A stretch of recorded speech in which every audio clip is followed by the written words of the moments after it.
प्यारे बच्चों, आज के इस हिंदी शिक्षण कार्यक्रम में आप सबका स्वागत है।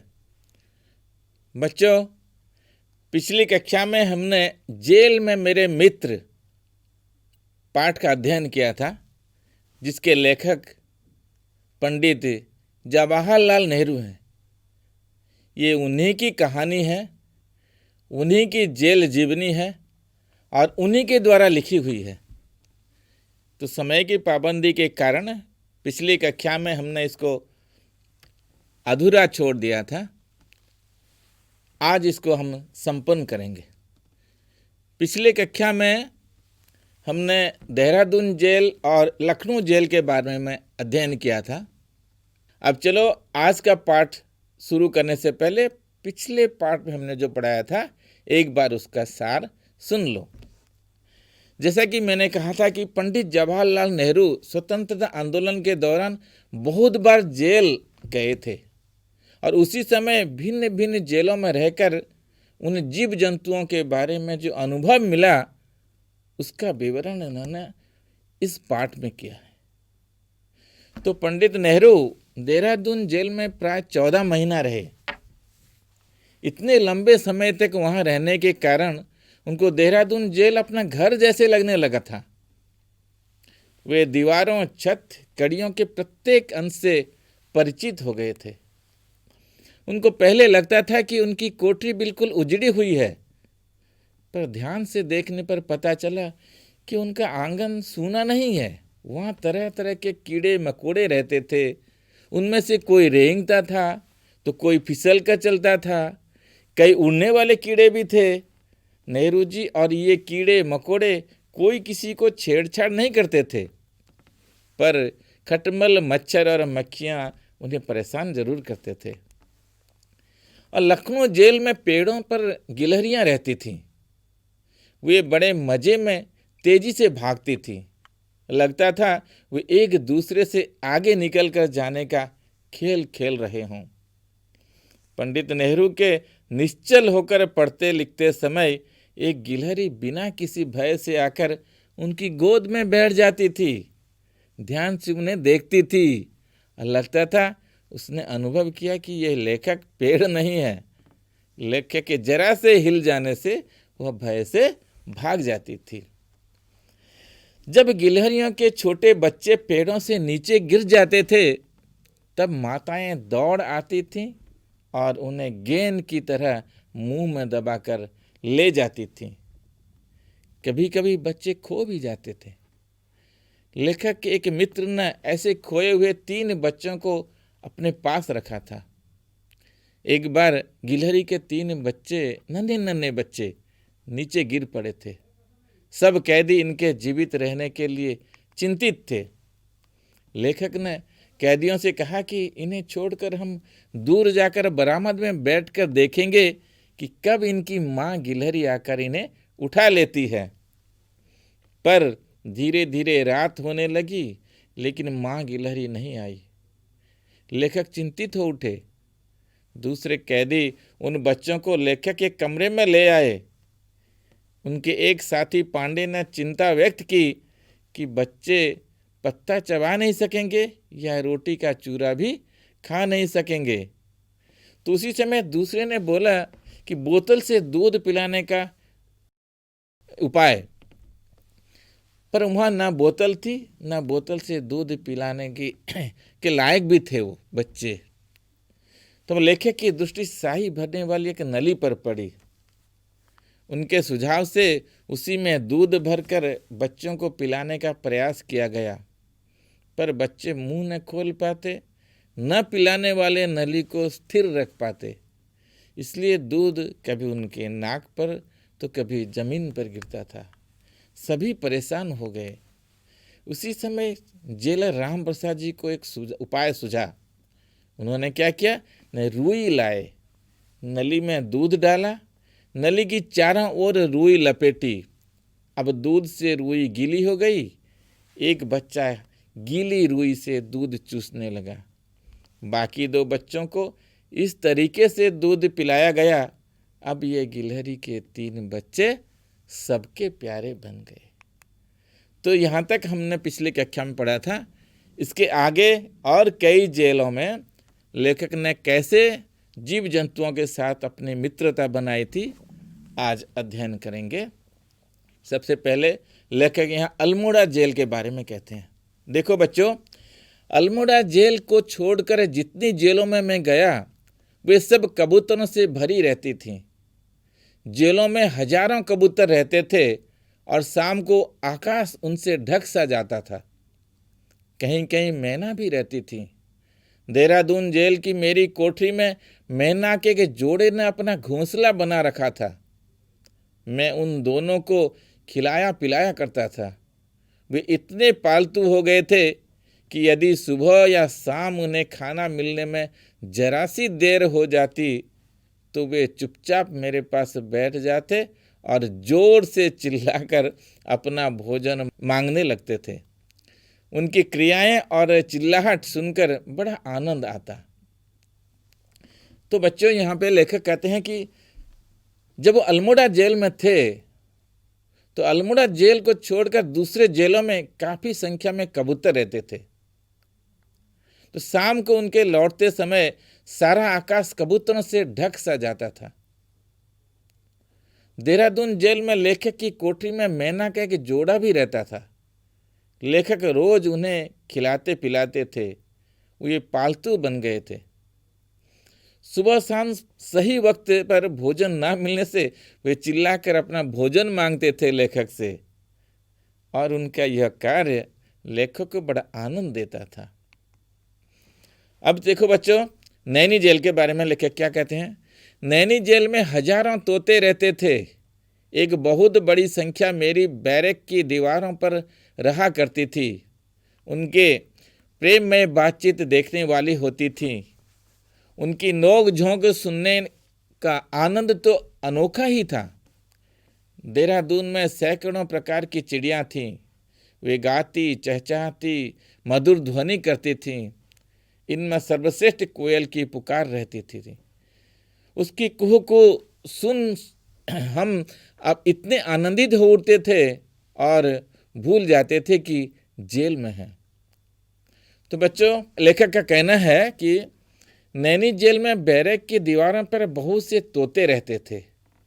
उनका प्रेम का व्यवहार और नोकझोंक लेखक को अपार आनंद देती थी। देहरादून जेल की चिड़िया की चहचहाट, कोयल की कूक इतना आनंद देती थी कि वे भूल जाते थे कि अब वे जेल में हैं। आगे चलते हैं। लेखक बरेली जेल के बारे में क्या कहते हैं कि बरेली जेल में बंदरों का एक दल बसा हुआ था और उनकी किस्में देखने योग्य थीं। एक घटना ने मुझ पर बड़ा प्रभाव डाला। एक बंदर का बच्चा हमारी बैरक में आ गया और लौटकर फिर दोबारा दीवार पर न चढ़ सका। वार्डनों और कैदियों ने उसे पकड़ लिया और एक रस्सी से बांध दिया। ऊंची दीवार के ऊपर से उस बच्चे के माँ बाप ने यह देखा। उनका क्रोध बढ़ने लगा। एकाएक उनमें से एक बहुत बड़ा और मोटा बंदर खीं खीं करता नीचे कूदा। उसने भीड़ पर सीधा आक्रमण किया। यह बहुत ही बहादुरी का काम था, क्योंकि वार्डन और कैदी हाथ में बड़े बड़े डंडे घुमा रहे थे। साहस की विजय हुई। मनुष्यों की भीड़ डरी और अपने डंडे छोड़कर भाग गए। बड़ा बंदर बच्चे को छुड़ाकर शान के साथ ले गया। बच्चे, यहाँ पे एक शब्द है बैरक। बैरक का अर्थात जेल खाने का लंबा कमरा, उसको बैरक कहते हैं। एक शब्द और है वार्डन। वार्डन अर्थात जेल के वार्ड का जो रक्षक होता है उसको वार्डन कहा जाता है। तो यहाँ लेखक बरेली जेल के बारे में क्या कहते हैं कि बरेली के जेल में बहुत से बंदर रहा करते थे। एक घटना ने लेखक को बहुत प्रभावित किया कि एक बंदर का बच्चा बैरक में आ गया पर दीवार पर चढ़कर जा नहीं सका। वार्डनों और कैदियों ने उसे पकड़कर एक रस्सी से बांध लिया। ऊंची दीवारों पर बैठे उसके माँ बाप यह सब देखकर क्रोधित हो रहे थे। एकाएक बड़ा बंदर खीं खीं करता हुआ नीचे कूदा। इतना साहस दिखाया, भीड़ पर हमला कर दिया। डंडा हाथ में होते हुए भी लोग डर गए और डंडा छोड़कर भाग गए। बंदर बच्चे को छुड़ाकर गौरव के साथ ले गया। अब आगे चलते हैं, अगले पंक्ति में लेखक क्या कहते हैं। प्राय हमारी भेंट ऐसे जानवरों से भी हो जाया करती थी जिनका हम स्वागत न कर सकते थे। कोठरियों में अक्सर बिच्छू घुमा करते थे। कभी वे मेरे बिस्तर पर मिलते या उस किताब में मिलते थे जिसमें मैं अचानक उठा लिया करता था। पर आश्चर्य की बात है कि उन्होंने कभी मुझे डंक नहीं मारा। एक बार मैंने एक जहरीले बिच्छू को एक डोरे में बांधकर दीवार पर लटका दिया। थोड़ी ही देर बाद वह वहां से भाग खड़ा हुआ। इस स्वतंत्र बिच्छू से दोबारा मिलने की मेरी इच्छा न थी, अतः मैंने अपनी कोठरी के कोने कोने में उसकी तलाश की, किंतु वह तो गायब हो चुका था। एक शब्द यहाँ जहरीला है बच्चों। जहरीला का अर्थ है विषैला। जहरीला का अर्थ है विषैला। तो इसका अर्थ यह है कि कभी कभी लेखक की ऐसी जीव जंतुओं से भेंट हो जाती थी जिनका वे स्वागत करना नहीं चाहते थे। कोठरियों में प्राय बिच्छू घुमा करते थे। ये बिस्तर पर किताबों में पाए जाते थे। लेखक अचानक इन्हें हाथ में उठा लेते थे, पर किसी ने उन्हें डंक नहीं मारा था। एक बार उन्होंने एक जहरीले बिच्छू को बांधकर दीवार पर लटका दिया था, पर कुछ देर के बाद वो वहाँ से भाग गया। लेखक बहुत ढूंढे पर उसे फिर से देख नहीं सके। अगली पंक्ति में देखो बच्चों, लेखक क्या कहते हैं। मेरी कोठरी में और उसके आसपास 3-4 सांप भी पाए गए। एक सांप के मिलने की खबर तो समाचार पत्रों में भी छप गई थी। इस प्रकार की घटनाओं का मैं स्वागत किया करता था, क्योंकि जेल का जीवन प्रतिदिन एक सा रहता है और जो घटना इस एक से जीवन की समरसता को भंग करती है उसका स्वागत किया जाता है। मैं सांपों का स्वागत नहीं करता, किंतु उनसे डरता भी नहीं हूँ जैसे अन्य लोग डरते हैं। यद्यपि मैं उनके काटे जाने से डरता हूँ और सांप को देखता हूँ तो उससे अपनी रक्षा भी करता हूँ, लेकिन मेरे हृदय में किसी प्रकार की घबराहट या भय पैदा नहीं होता। तो लेखक का कहना है कि इस कोठरी में और आसपास भी 3-4 सांप पाए गए थे। अखबार में भी इसकी खबर छपी थी। तो लेखक ऐसे घटनाओं का स्वागत करते थे। उन्हें रोज रोज एक साथ जीवन पसंद नहीं था। एक से जीवन की समरसता को भंग करने वाली घटना का वे स्वागत करते थे, लेकिन वे सांपों का स्वागत नहीं करते थे। वे सांपों से दूसरों की तरह नहीं डरते थे, पर सांपों से वे अपनी रक्षा जरूर करते थे, पर सांप से उतना भयभीत नहीं थे। अब अगली पंक्ति को देखो। लेखक कहते हैं कि जीवों और कीड़े मकोड़ों से मेरी भेंट जितनी जेल के अंदर हुई उतनी जेल के बाहर नहीं हुई। वे मुझे अपने मित्रों जैसे ही लगे और थे भी, क्योंकि वे मेरे अकेलेपन के संगी साथी थे। अर्थात लेखक का कहना है कि जीव जंतुओं और कीड़े मकोड़ों से लेखक की जितनी अधिकतर भेंट जेल के अंदर हुई है उतनी जेल के बाहर नहीं हुई। वे जेल में लेखक को मित्र जैसे लगने लगे। वे उनके मित्र भी थे। जेल के अकेलेपन में वे वास्तव में संगी साथी ही तो थे। अब बच्चे बताओ, अल्मोड़ा जेल में नेहरू जी को क्या सुनकर बड़ा आनंद आता था? अल्मोड़ा जेल में नेहरू जी को कोयल की कुहू कुहू सुनकर बड़ा आनंद आता था। और बरेली जेल में क्या देखने योग्य था? हाँ, बरेली जेल में बंदरों का एक दल बसा हुआ था और उनकी किस्में देखने योग्य थीं। अब भीड़ पर किसने सीधा आक्रमण किया? भीड़ पर एक बहुत बड़े और मोटे बंदर ने सीधा आक्रमण किया। अब बताओ, नेहरू जी ने अपनी कोठरी में किसकी तलाश की? हाँ, नेहरू जी ने अपनी कोठरी में भाग गए जहरीले बिच्छू की तलाश की। सांप के बारे में नेहरू जी ने मन में क्या विचार थे? नेहरू जी सांप का स्वागत नहीं करते थे, किंतु उनसे डरते नहीं थे। वे सांप के काटे जाने से डरते थे, उससे अपनी रक्षा करना चाहते थे, किंतु उनके हृदय में किसी प्रकार की घबराहट या भय पैदा नहीं होती थी। अब बच्चों, थोड़ा विस्तार से बताओ कि नेहरू जी ने अल्मोड़ा जेल में रहने वाले मैना के एक जोड़े के बारे में क्या लिखा है? हाँ, अल्मोड़ा जेल में रहते समय नेहरू जी की कोठरी में मैना के एक जोड़े घोंसला बनाया था। नेहरू जी उन दोनों को सुबह शाम खिलाया पिलाया करते थे और पालतू बना लिया था। अगर उन्हें सुबह या शाम खाना मिलने में देर हो जाती थी तो वे चुपचाप उनके पास बैठ जाते थे और जोर से चिल्लाकर अपना भोजन मांगने लगते थे, जो कार्य नेहरू जी को बहुत ही आनंद देता था। अब बच्चे बताओ, देहरादून जेल में नेहरू जी कैसे भूल जाते थे कि वे जेल में हैं? हाँ, देहरादून जेल में सैकड़ों प्रकार की चिड़िया रहती थीं। वे गाती, चहचहाती और मधुर ध्वनि करती थीं। कोयल की कुहू कुहू सुनकर वे बहुत ही खुश हो जाते थे और भूल जाते थे कि वे जेल में हैं।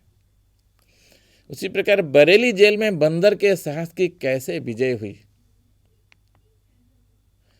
बांधे गए बंदर के बच्चे को छुड़ाने के लिए एक बड़ा और मोटा बंदर एकाएक नीचे कूदा, साहस दिखाया और भीड़ पर आक्रमण भी किया। भीड़ डर गई और डंडे छोड़कर खड़ी हुई। बंदर बच्चे को छुड़ाकर शान के साथ ले गया। इस प्रकार बंदर के साहस की विजय हुई।